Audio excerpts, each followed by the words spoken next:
Okay, this morning we're going to make some fudge. So this recipe is from Brooke over at Nesting with Grace. I've tried the kits in the stores and recipes. I don't have my mom's recipe, but she had the best fudge. I look forward to Christmas every year. So I don't have that recipe. So I'm going to try this one and see if it's a hit or miss. So far I've got 2/3 of a cup of evaporated milk. That is not the whole can. So you have to measure that out and make sure because you still have plenty left in the can. So 2/3 of a cup of evaporated milk, 2½ cups of white sugar, 1½ sticks of butter, and a teaspoon of vanilla. And we're going to bring it to a rolling boil.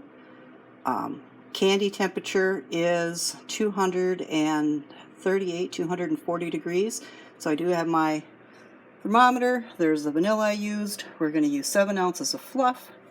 We still have some left. We may even have a 2/3 of a cup if I mess up the first batch. And we have 2 cups of Ghirardelli semi-sweet chips.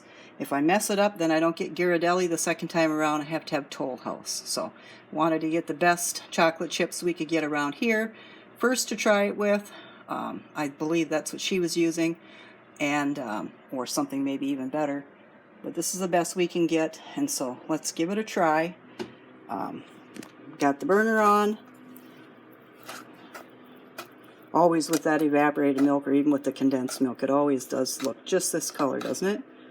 I've probably made fudge, oh gosh, if I've been out on my own for 43 years, some of those, probably 20 of those years I made it twice a year, Valentine's and Christmas.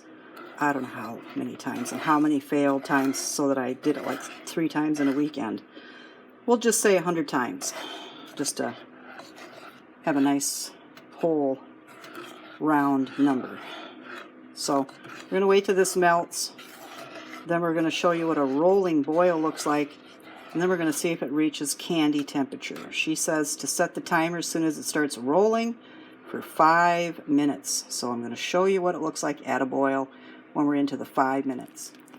Okay, here we have our rolling boil. So I have the timer set for 5 minutes. So I'm going to put the camera down, of course, and see if I can take the temp and see where we're at as far as near candy stage.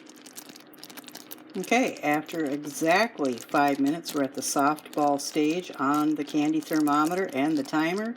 So we're going to take this off the heat. Now we're going to stir in the chocolate chips. Next, it's the fluff. And here is the fluff. Now we're going to see if it sets up. I think she called for an 8x8, or I guess probably a 9x9. I use an 8x8, so it's quite thick. So I'm going to do as my mom always did and put it in a cooler room, and we're going to see what goes on.